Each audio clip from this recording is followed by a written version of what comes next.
All right, so I am at in the jungle, and I am down here at the East End, which is a first for me on a live. I'm so happy that I'm still on my connection. So I can finally look at some things down here. Like, for instance, this is my Rhyncholelia digbyana, which is Brassavola, formerly Brassavola, Rhyncholelia.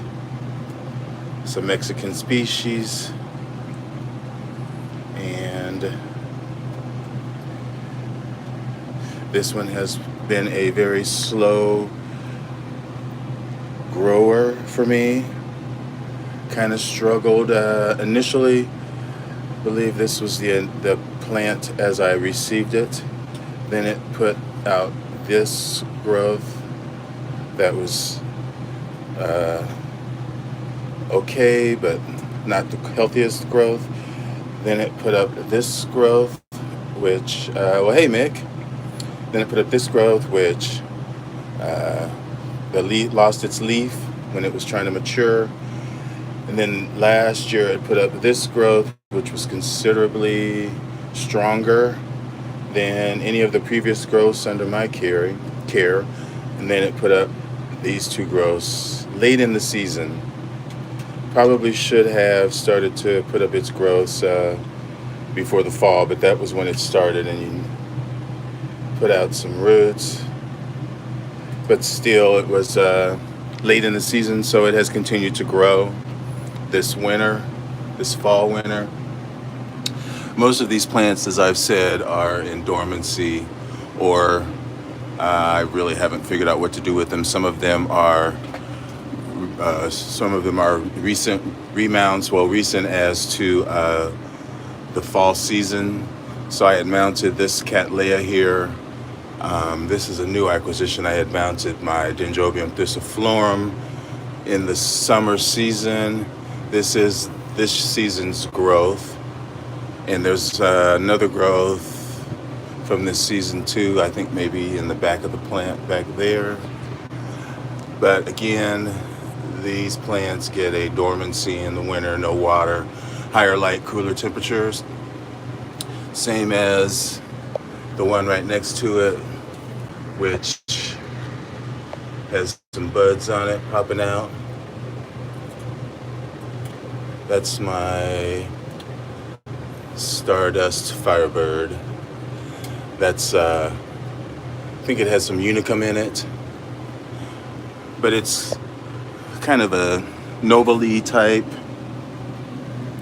This is another one that is resting for me right now. This is my Dendrobium falconieri, although the tag is not on the back. I know that's what this is, and this is the growth habit of this plant. Blooms generally in the winter. It bloomed for me last year. Only had one flower. But yeah, this is how it grows. It comes out like this. But then as the growths mature, it matures to this.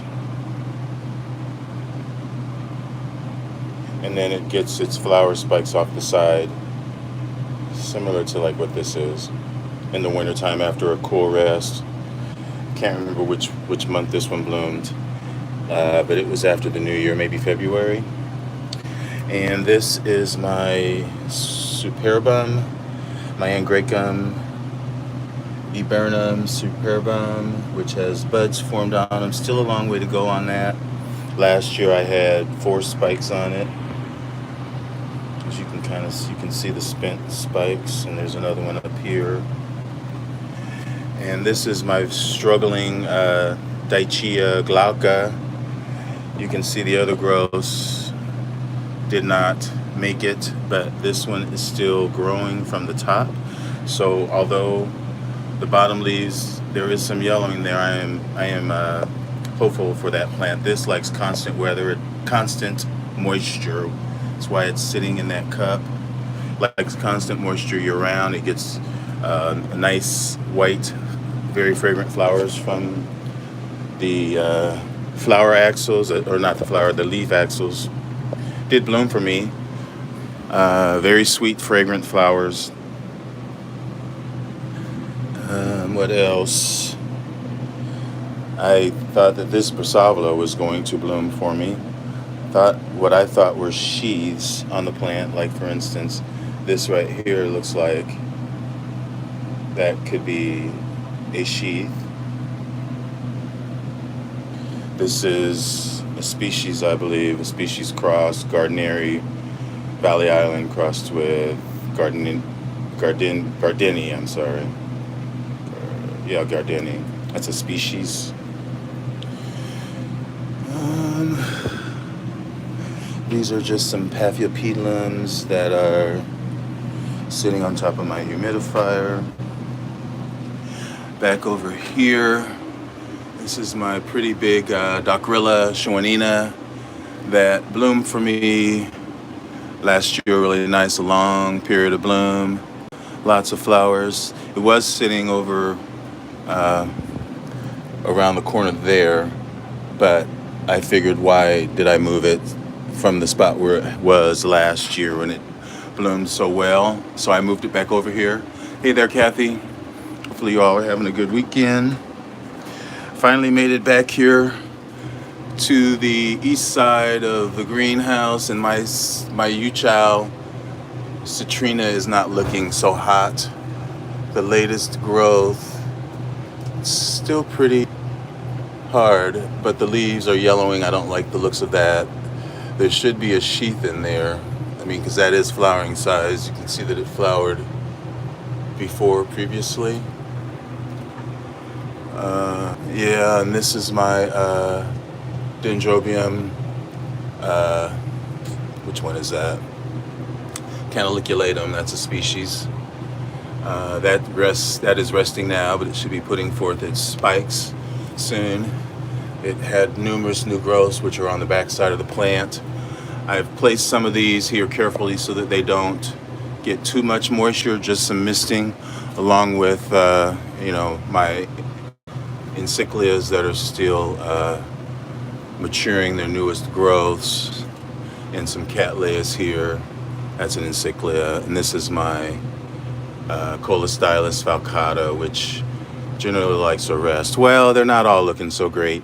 I mean, like this, I had hoped that this would do something. This bloomed really nice, but then all of a sudden it just started dying off. I have no idea. This is my Prostechia sceptra. Luckily, I have another one, but this just looks like it's not going to do so well. This plant, I have hopes for it. I'm still struggling with scale on this. Yeah, you're right. There are a few sore, ugly thumbs mixed in, but for the most part, things are okay. This is one of the better winters so far that I've had. These are some more Brassavolas hybrids that I was able to save. Some of them have growths on them.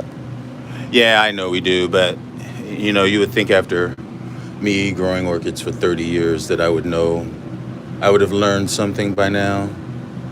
This plant is about the time when it would be putting forth its blooms. You can see at the base, the roots, it's got active root tips, I believe on both sides of the plant.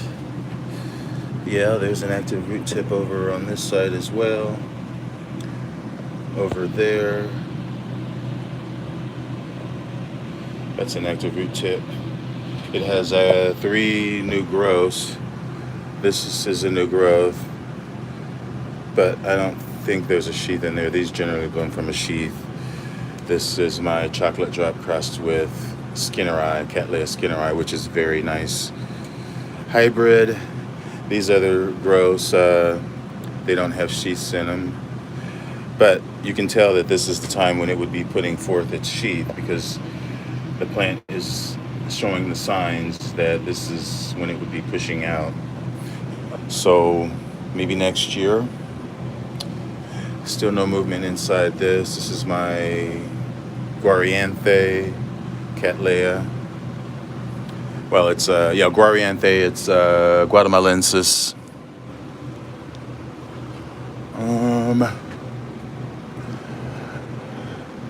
Yeah, these just don't look so hot.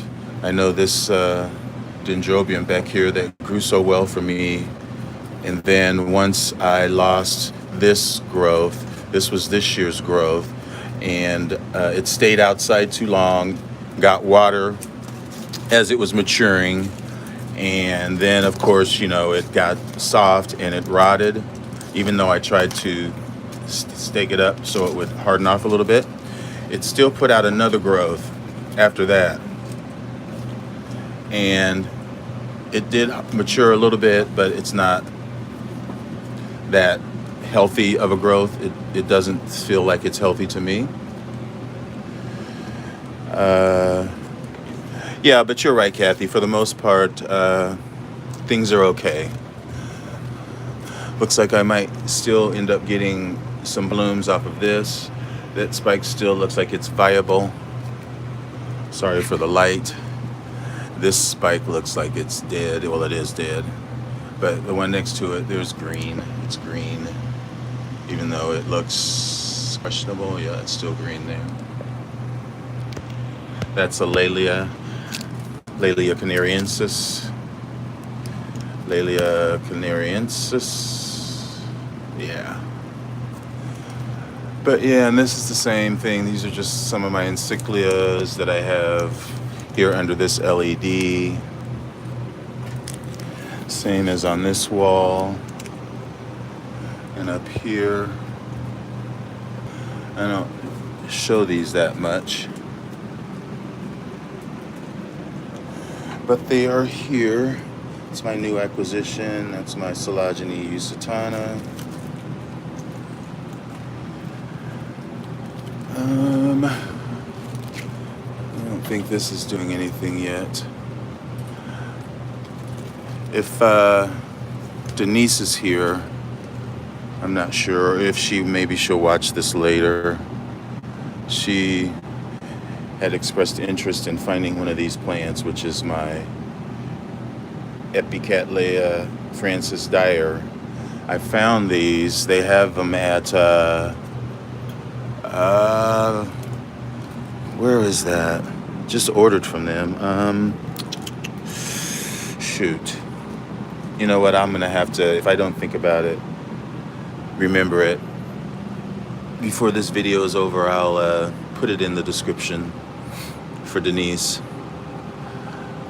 But yeah, I just was looking on the website and saw that hybrid there. Yeah, we all are our worst enemies. I always see the bad, like you know, all of this leaves that are in the, you know, that's bad, because the more of that you have, the more pests you have. That's where they hide. So that's just my opinion. That's what Bill Tom says. I just think that's good culture, like all of this. But this is much better than the way that I used to keep my greenhouse in the wintertime, so I can't really be so hard on me. And I hope you can still hear me despite all of the fans. Well, I am definitely, in the spring, I'm going to put everything outside. That's where everything will go in the spring. They'll be outside. You know, maybe I'll do some tweaking as far as the way that I had them arranged inside of my cage area. But I do like the fact that they were all maintained in that square box, either hanging on the sides or around the back or inside on my stands that I have. So, you know, I think I do need to do some tweaking in here, particularly this area. I need to somehow be able to prevent this from affecting this, which it is right now. As you can, I think some of this is due to this fan. Right now it's not so much, and it'll become less as I use the heater less and less, but there are still going to be some more days where I'm going to need to put on that heater, even though I do try to keep it to a minimum, as opposed to in the past using it even less than minimum, sort of just keeping it running on low and letting the plants survive as it is, as they would in the wild, but under my conditions, sort of just to give them an idea, or give me an idea of what can actually survive here, because I have to think about the costs of electricity and all that kind of stuff. But anyway, it is what it is, and orchids are here to stay for the time being, so gotta make it work. And that's still going. So yeah, I was thinking just about how lucky we are to have YouTube and to have orchid societies for information and knowledge and all of that. Regardless of what stage of orchid hobby you are at, it's beneficial to you in some way that uniquely that's to you. Everybody gets out of it something different. But one thing that threw me for a loop in just my experience lately, and I won't say what society, but just how some of the growers that were the best growers in the society, and I mean best meaning that when it was time for a show plant table, they always brought in the best plants, the most unique plants, and the biggest specimen plants that had lots of blooms on them. But when you go up and ask them, if they were willing to either speak, or just even simply asking them, to share some of their information, how did you grow that? They would look at you like they didn't understand English. Like you were asking them for the family secret or something. And that just caught me as strange. Just because, it seems like we're all in this for the same goal, is to be successful. It's not a competition. There's some pride attached to it, but for the most part, we're all trying to do the same thing. So I don't know what the issue is with sharing your secret of how did you get that plant to bloom. It just baffles me so much that even when the stereotype of orchids being snobby and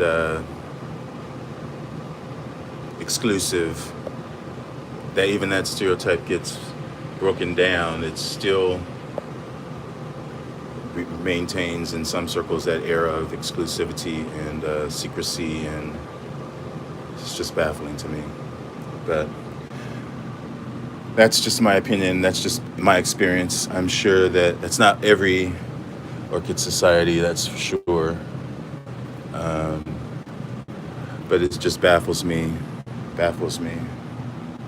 Right. I mean, that's where I come from, was checking out library books. Yeah. And, or going to used bookstores and finding those obscure books that were written exclusively about orchids and their culture and stuff, which were antiquated when I'm buying them in the present tense. They're already antiquated, but still that's all that's out there. And, the information is so general that, like I tell the story about how, when I used to read that plants need a dry winter's rest, dry means dry to me. It doesn't mean misting them or watering them. Dry means dry. So I didn't water my plants, the ones that they said, well, hey, Denise, I'm trying to think of the store, but I can message you when I figure it out. I don't think I can go into my email right now and find the store where I found the plant that you asked me about, which is the this Cattleya is looking really, really nice. I love the way that the petals on this particular one, and maybe it's just how they're sort of curved back. It looks very elegant. But it's this plant that you asked me about. I found it somewhere. I'll have to let you know. I can't think of it off the top of my head. So I will let you know where you can get one of these, and you will love it, because this is the most fragrant thing. It's a cross between not Guatemalans, Guarianthe Borinjana crossed with Encyclia fragrans, yeah. So it's really, really nice. Really nice. So I'll figure out where I saw that, and I'll let you know, Denise. Yeah, books are costing a lot, but my feeling is, like, when you're paying a lot for these plants, sometimes, between $50 and $100 or even more, than to pay $100 for a book that's going to tell you how these plants were raised in their native environment, and to give you at least a general idea of how you might have some success in keeping these plants alive. I think it's kind of worth it. So, plus once you have it, you don't have to buy it again. You won't kill a book. So it is a good investment. And if you get tired of it, you can always pass it on. Donate it to your Orchid Society, or it's always going to be useful to somebody, especially the big expensive ones that are hundreds of dollars, or even if they're not $100, even if they're $50, those are still really nice books, even if it's just for the pictures. So yeah, I am celebrating today because I am finally able to walk down here without me losing connection.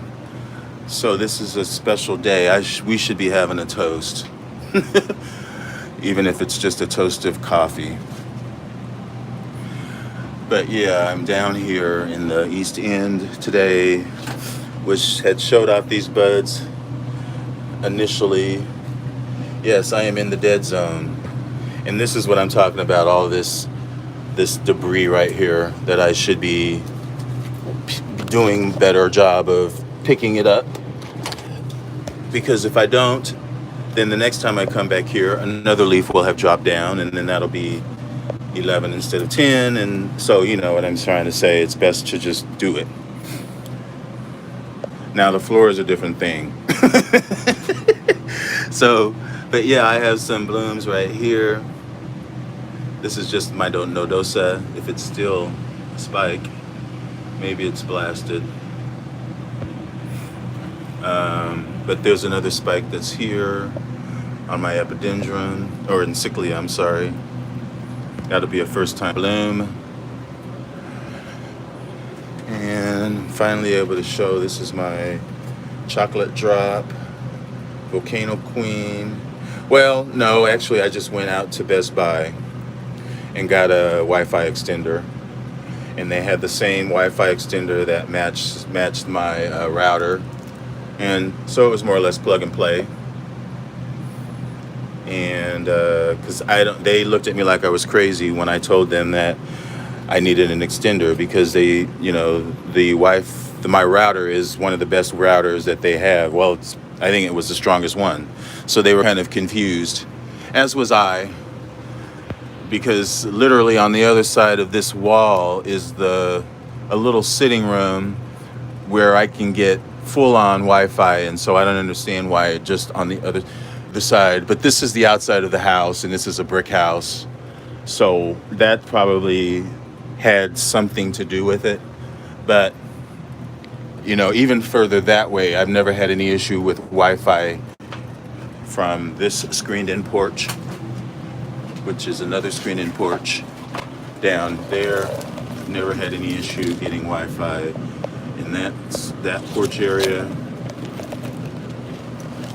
which can't really see because it's got all of the water damage, marks on that glass from being watered on. But yeah, I'm back here, and this is what it's supposed to do. This is my it's losing its leaves because it blooms off of leafless canes. Probably should get a little drink, but hopefully it'll be okay. That's my glomerata, I believe, Dendrobium glomerata. So yeah,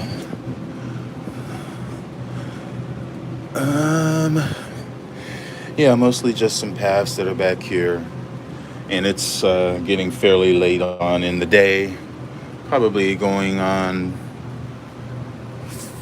3:30 maybe. I'm not sure. But yeah, it's kind of nice being over in this area. Not sure what I can show you that's up here. These are just some Rosalvas that I got at Nats in the middle of summer. Looks like there was a sheath in there. I don't think it's gonna bloom. Okay, thank you. Okay, it's still early. And this plant was the newest growth, and there is a sheath in there. A little wonky, but this is my BC Emborabum, which I believe that's Nat's. His last name is Emborabun.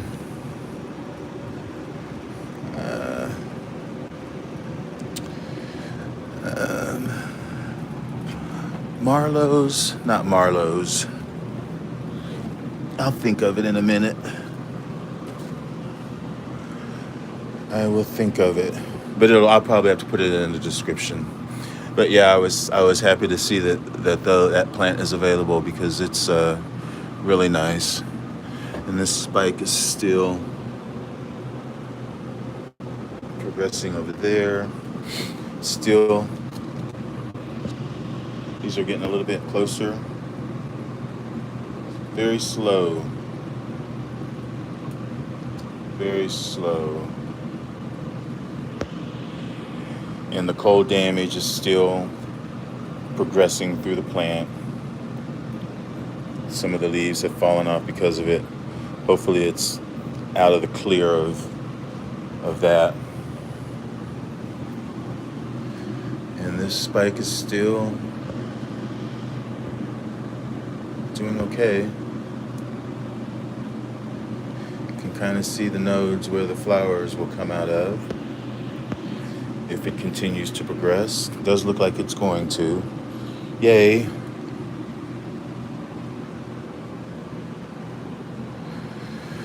But yeah, just excited to be able to go down in the other end. I've got some projects. I was going to do one while I have you on a live, but I'm not sure now. I have this, my Phalaenopsis right here that I need to repot. This is my Gigantea. It's a little seedling that I got last year at Kelly's High Desert Orchids. It's the Alba Gigantea, so you know it's just a little baby.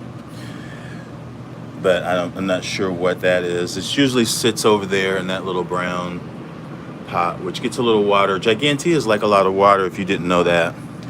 But I needed to repot this. I need to repot this sometime this weekend, probably when I get off of this live, but I was going to try to do it on live, as difficult as it is. But I think I'll just maybe carry it into the kitchen and just make another video later on, and then I'll have that on. There's another couple of orchids that I pulled today from the greenhouse that had a really bad case of scale. Two of them, particularly one was mounted. It's Cattleyas, my Kiwi LC Siamese something along that line. Does it? Sorry. Hopefully I'm still on. Should be.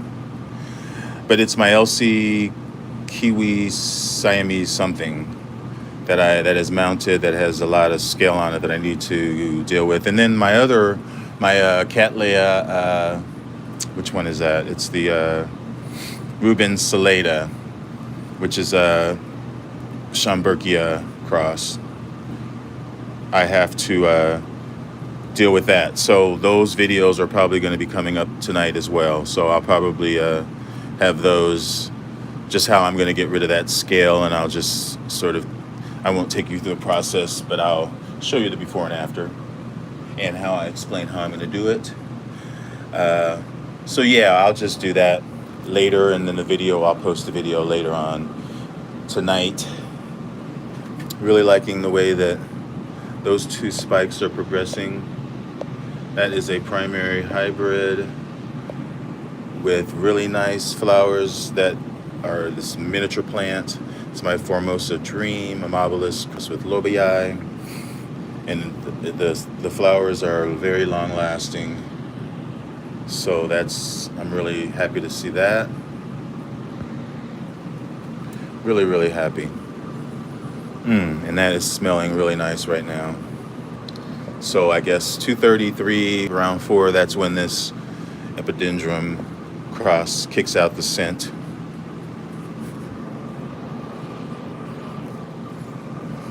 Kind of a little baby powder with a little bit of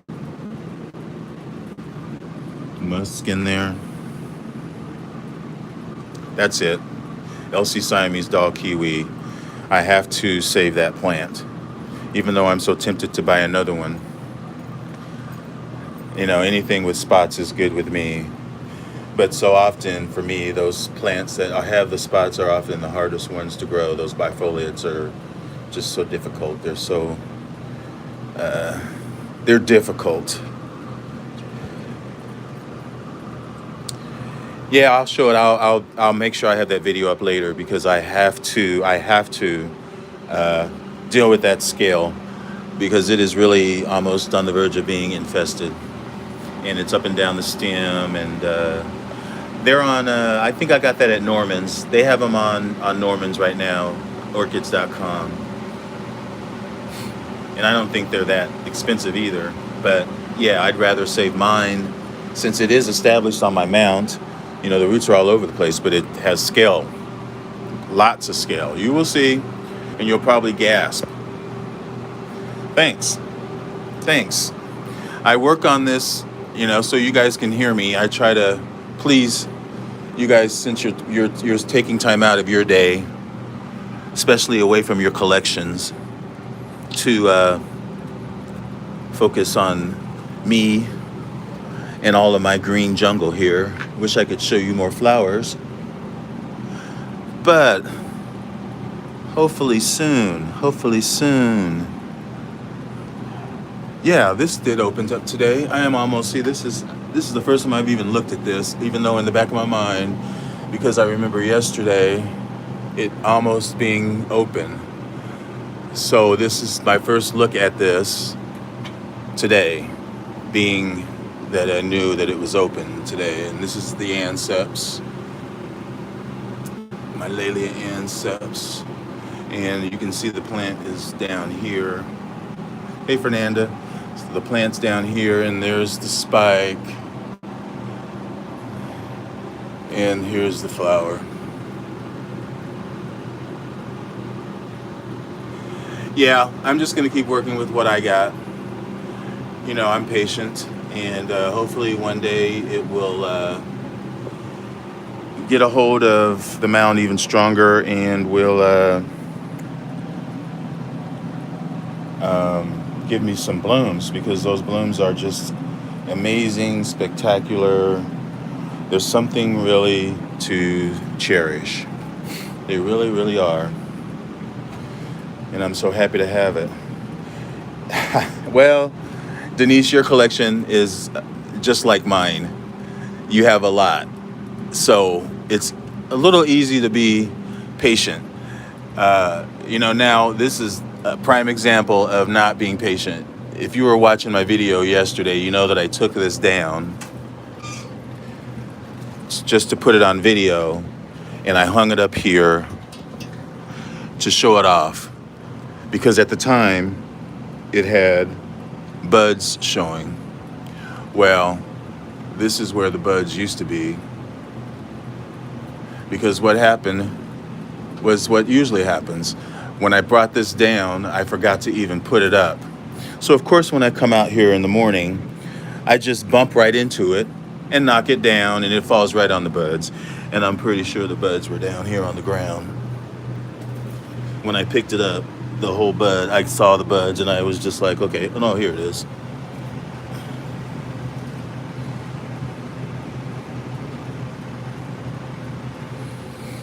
There it is. That's what happens when you're impatient. You know, I should have just left it up there because I knew the buds weren't open. But luckily, you know, I'm not bothered too much. There's still that one that's going to put forth. There's still that sheath. There's still that sheath. There's still a few sheaths on the plant. You know, it happens.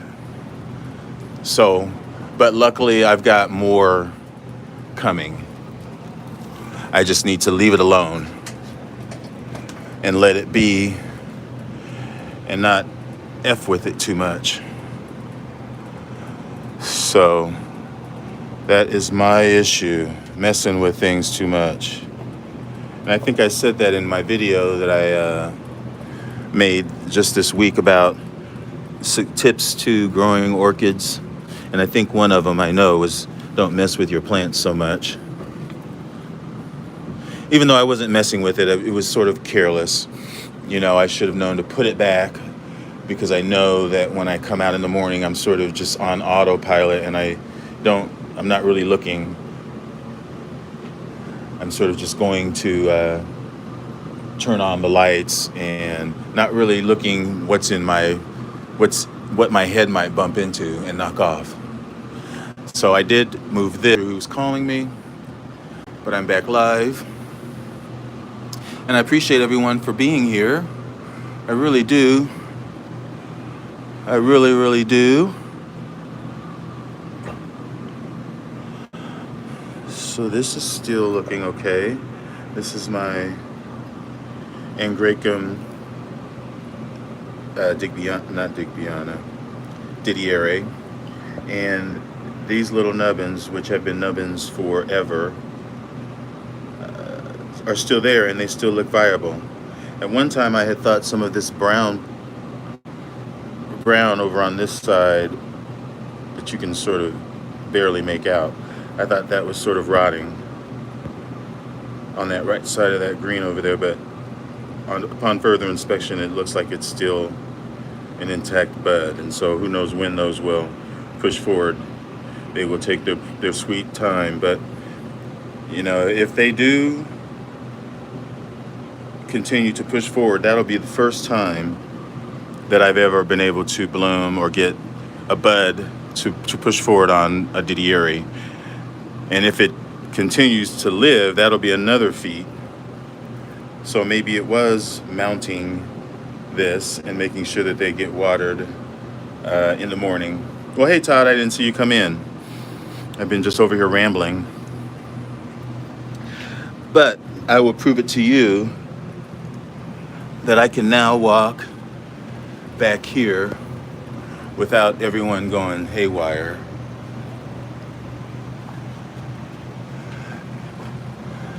And I'm still online.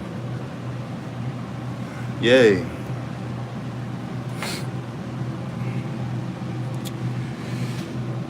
So yeah, I was showing my buds off on my viburnum. Yeah, I know, it's about time, huh? I was hoping that this little sheath would do something. That's my, that is my Serena O'Neill. But it doesn't look like it's going to. This is a sheath that I was very hopeful for on this Cattleya right here. this is, for me, this is one of my bucket list plants that will ever be in. Even if I don't ever, even if I kill this one and don't find another one, I would still covet this plant. BC Chinese Beauty Orchid Queen, BLC. This was one of the very first, what you would call sort of art shades that I fell in love with. Besides, what's the other one? Think of that in a minute too. It's now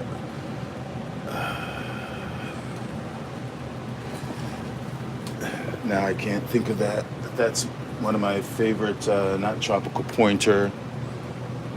I will think of it.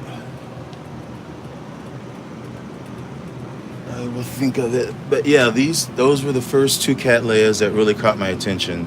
And this is not an art shades, but kind of Cattleya this one is.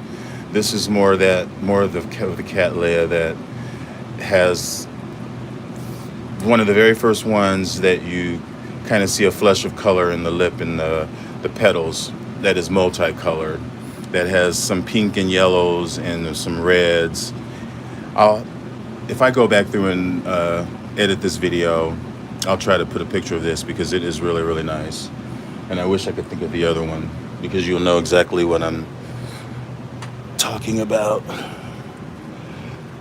because they're heirloom, considered heirloom, very old crosses. The one that I'm thinking of is it's yellow and red, and it has flaring, the red flaring from the middle of the petal. It's yellow, and it has the red flaring out to the edge of the petal, and it was one of the very first that had that color in it, or that design, that pattern in the flower.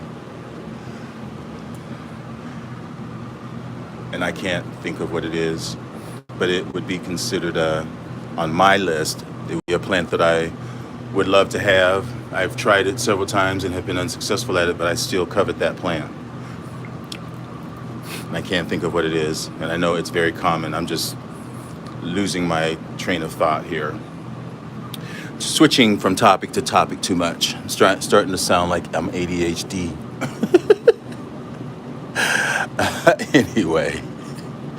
Anyway, I'm not. I am not ADHD. I would never claim that I was ADHD.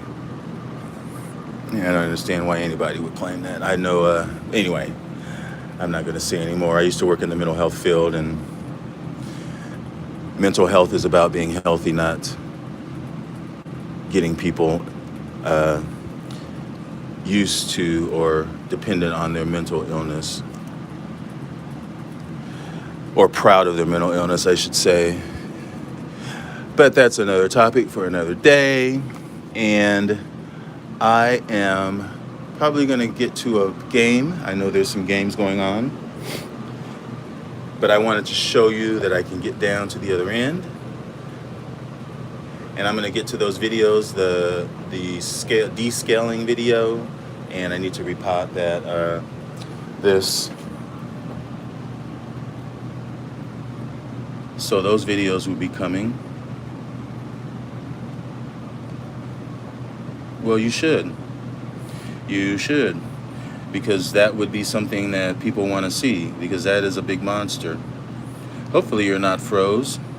Hopefully you're looking at me with the tag in front of the Digbyana. Not the Digbyana, the Gigantea.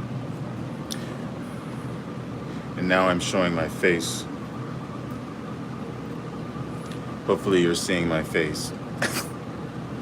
But anyway, everyone, hopefully you're not froze and I'm not froze and I'm still talking and you're still hearing me. But I will be back next week, and I'll probably post those videos later on today. I know I will, because I have to get that done. Can't just let the scale sit there and marinate. Yeah, arachnids are nice too. I would love to have one of those, but I don't have the room for that. I would love to have one of those Walisi, which plant is that? Walisi, the largest orchid in the world. I would love to have one of those too. I would love to have a plant in here with just 100 spikes on it, filling up, this corner. But bromatophyllum, that's what I'm thinking. Arachnids get that big, I think, don't they? I'm pretty sure they do. But folks, I've enjoyed this, and I will talk to you guys soon. Hopefully you all having a good weekend, and enjoy what's left of it, and enjoy your orchids. And I'll see you soon. Thanks for watching. Okay, I have to look that up. Longicollis. Alright, Todd and everybody. Thanks for watching. I bet. Sounds big. Bye.